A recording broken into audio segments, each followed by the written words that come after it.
Брзиот пат на дневните температури изминатава недела особено влијаат кај хронично болните, информираат лекарите.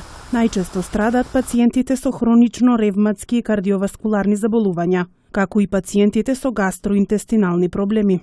Пациентите кои имаат голем диапазон на ревматски заболувања, тие пациенти многу често се яват заради зголемени болки во зглобовите.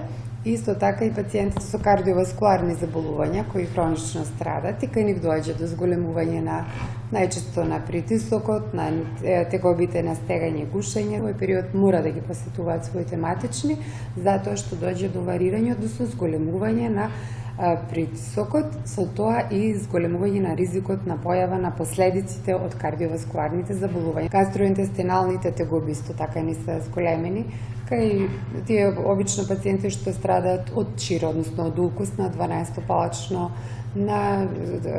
укус на желудник и кај нив се явуваат овој период болки, промени во хроницитетот на нивната болест. Може да дојде до прогресија исто така на болест. Нарушувањето на крвниот притисок, односно негово нагло покачување, може да доведе до појава на мозочни и срцеви удари со големи последици, предупредува доктор Светлана Трифуновска. Најмногу да се внимава на крвниот притисок, апелирам. Сите други болести, коморбидитети, може да се лекуваат, али најмногу да се внимава, пациентите да внимаваат на својот крвен притисок. Препорака до пациентите редовно да ги посетуваат матичните лекари и да ја примаат соодветната терапија.